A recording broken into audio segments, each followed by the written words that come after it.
Guatemala cuenta con una gran diversidad étnica y cultural. En la actualidad se considera que existen 22 comunidades lingüísticas que pertenecen a la familia maya, además de Xinca y la garífuna.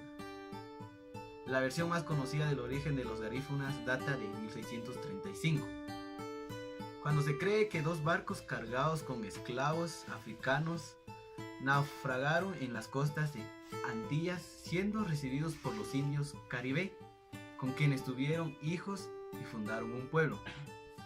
Además de Guatemala, también existen garífunas en Honduras, Belice y Nicaragua. Se cree que los Xinca son el pueblo indígena más antiguo que habitaba el sur de Guatemala, y también el que ha sufrido un proceso de aculturación más acelerado. Si bien la lengua está prácticamente extinguida, como bien se sabe, la revitalización étnica ha permitido que varias comunidades de los departamentos de Santa Rosa, Jutiapa, se reclamen hoy como xincas. Los mayas actuales forman uno de los pueblos indígenas más numerosos de América y también de los más diversos descendientes de la civilización clásica que habitó en las tierras bajas de Mesoamérica y de migraciones mexicanas, por supuesto, a pesar de compartir una misma y evidente raíz cultural que se extiende por México, Guatemala, Honduras y El Salvador. Su reivindicación como pueblo data de los años 90. Si hablamos de Rafael Carrera, este general que nació en la ciudad de Guatemala 1814 hasta 1800, ingresó al Ejército Federal de América Central a los 12 años de edad, en calidad de tamborilero. La derrota ante las tropas de Francisco Morazán en 1829 motivó su abandono del ejército, en el que había ascendido a las posiciones de mando tras su destacada participación en la guerra civil que azotó el país durante los años previos a su dimisión. Permaneció alejado de la escena política hasta el año de 1837, año en el que participó al mando de un ejército popular en la revuelta que acabó con el gobierno de Mariano Gálvez y motivó a instancias de propio Carrera su sustitución por Pedro Valenzuela. En los años de 1839 y en el mes de marzo, Carrera y Morazán volvieron a enfrentarse militarmente con victoria del primero, lo cual significó la desaparición de la Federación de América Central en manos de Morazán y la consolidación del poder militar de Carrera. A partir de aquel momento y hasta su muerte máxima, figura del ejército guatemalteco. En diciembre de 1844 asumió la presidencia de Guatemala, cargo desde el que estableció en marzo de 1847 la República de Guatemala. Su gobierno de talante conservador fue boicoteado por la oposición liberal, que consiguió en agosto de 1848 forzar su dimisión y su exilio en México. El nuevo gobierno liberal, sin embargo, no logró solucionar los problemas económicos que tenía planteados el país, lo cual motivó el regreso de Carrera en 1849 al frente de un ejército de restauración compuesto mayoritariamente por indios y cuya victoria ante las tropas liberales supuso la vuelta de Cabecilla a la presidencia guatemalteca. Al hablar de indios, en esa época nos referimos actualmente a los indígenas, a los mayas, que estuvieron con él tras esta batalla. A partir de 1854 gobernó dictatorialmente, si bien desde su oposición mejoró las relaciones con España y potenció las exportaciones de café, lo cual permitió una mejora de la situación económica en nuestro país, en Guatemala. En lo referente a la política interna, promulgó leyes de favor de los indios, los indígenas, los mayas y por supuesto los mestizos, a quienes facilitó la entrada en la administración y el ingreso en el ejército.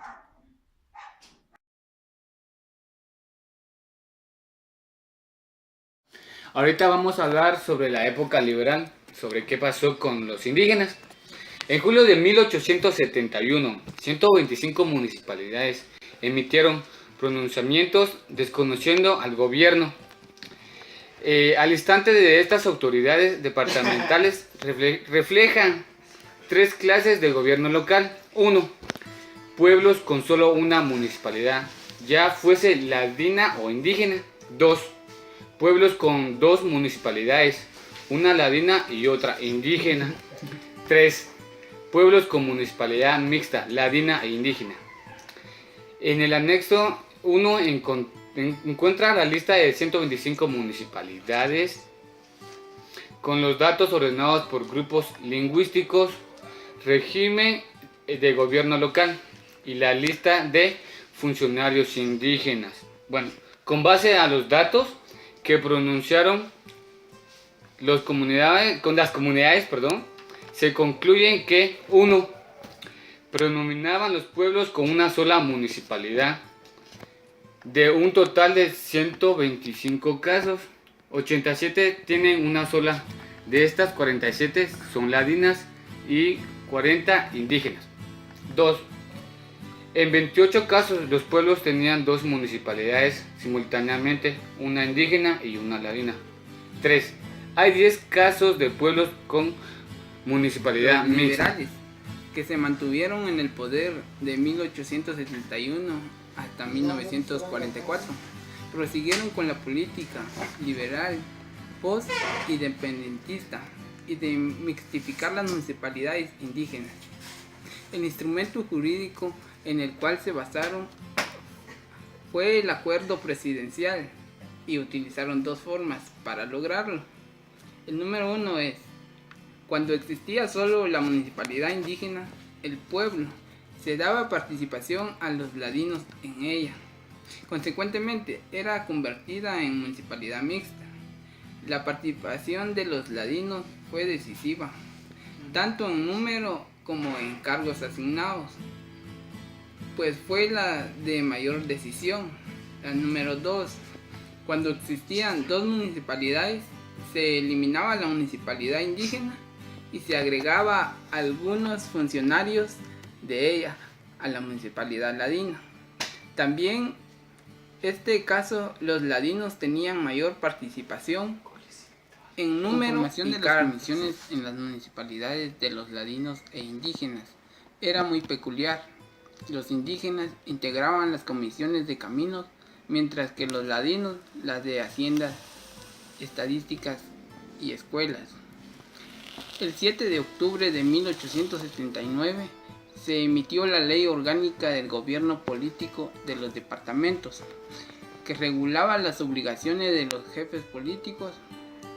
El artículo 44 establecía que los jefes políticos debían emplear todos los medios para que los indígenas usaran el traje ladino, agregando que los indígenas que prestaban servicio en las municipalidades no podían ejercer su cargo si no usaban dichos trajes.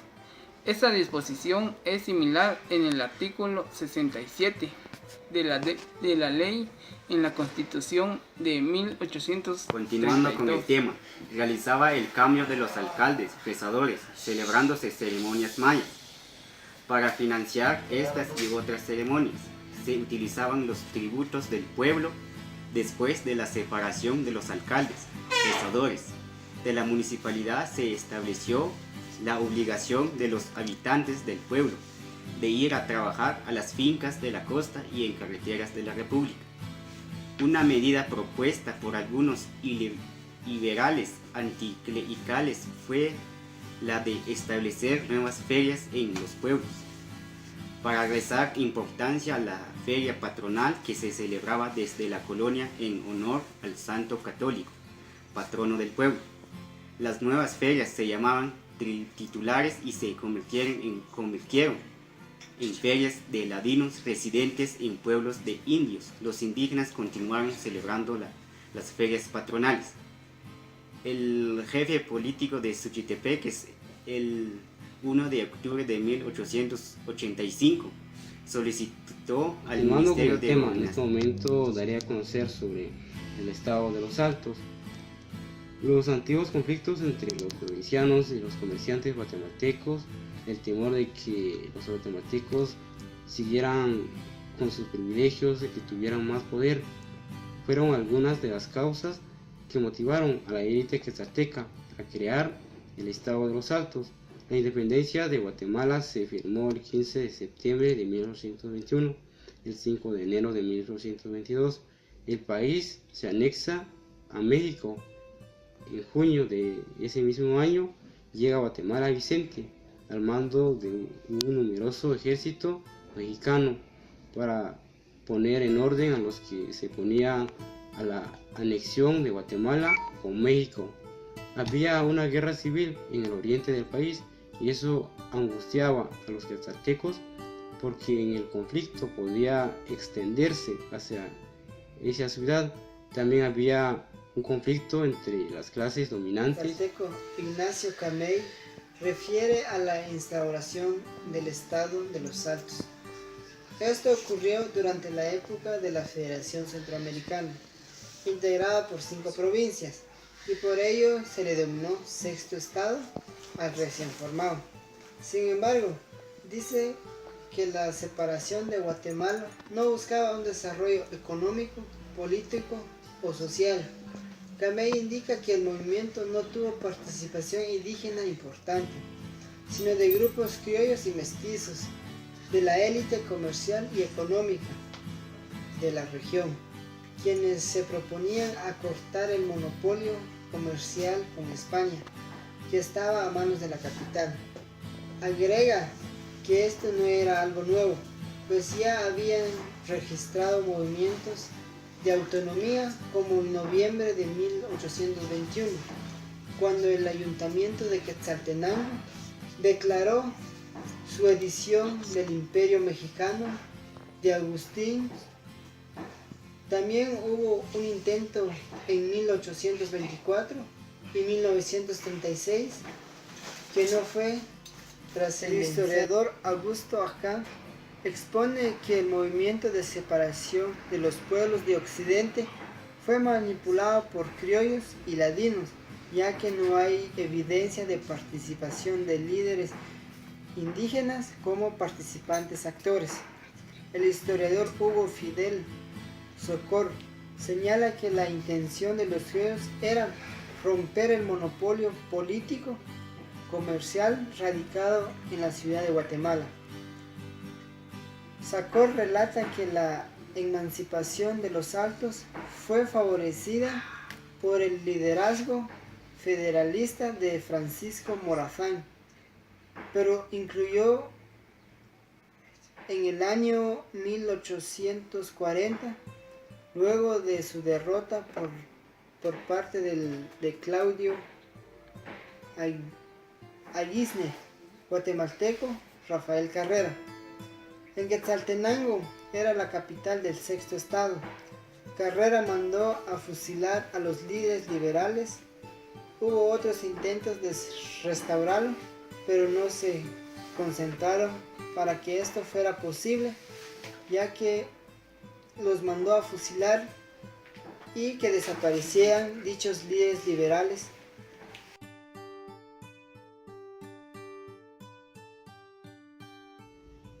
Tras la independencia de Guatemala de España, se crea en 1824 la República Federal de Centroamérica, integrada por 5 estados: Guatemala, El Salvador, Honduras, Nicaragua y Costa Rica.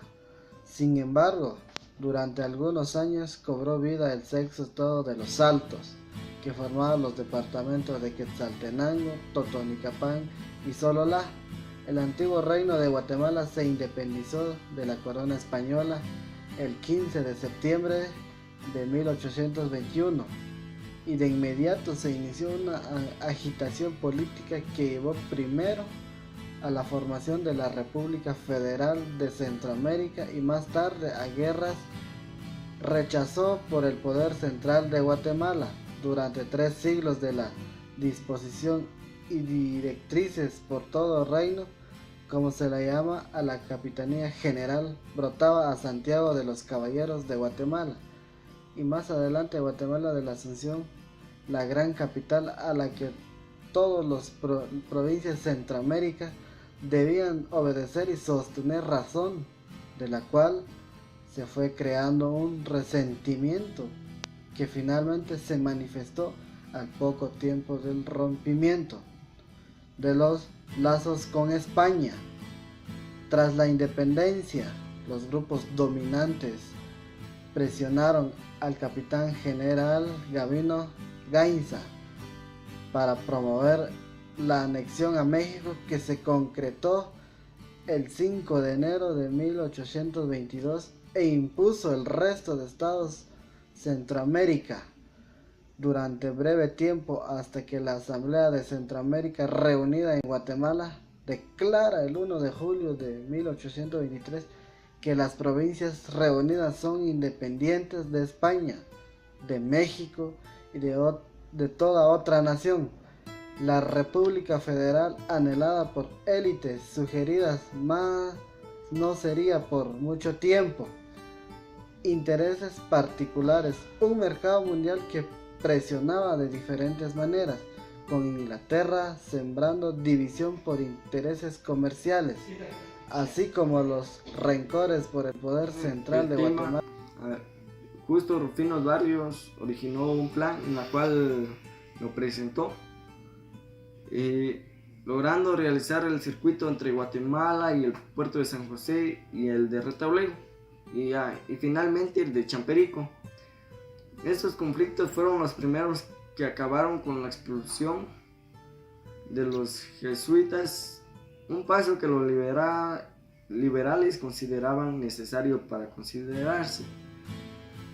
Meses después, en Quetzaltenango, se empezó a describir contra esas órdenes religiosas.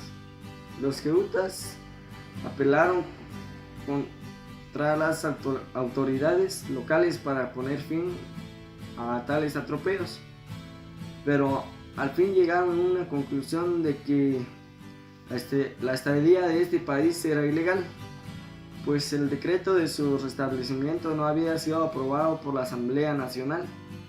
Así que aquella decisión quedó firmada en un acta el 2 de agosto de 1871 en el Palacio de Ayuntamiento, en la cual se acusaba de enriquecimiento ilícito a través de donaciones testamentarias y robo, de importar productos para ventas sin pagar los impuestos de aduana, de tener influencia de gabinete de Vicente Serna y otros cargos más.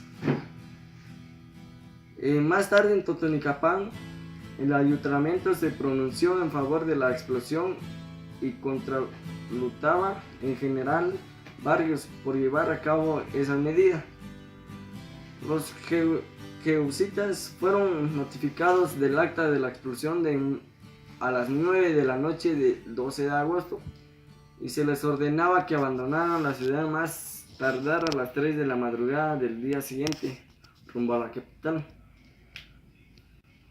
La primera acción de Piñol fue de notificar a García Granados acerca del creciente en la provincia, pidiéndoles que no fueran informados a través de la prensa ni en reuniones públicas, ya que amenazaba seriamente la paz pública y religiosa. Así que, esperando que los atendió en los Altos no se repitiera en contrapartes del país, García Granados ante esta demanda no respondió nada. La gente de todas formas se enteró y empezaron a proliferar hojas sueltas de autores anónimos en las que se pedían explicaciones al gobierno de que por qué habían sacado a los jesuitas.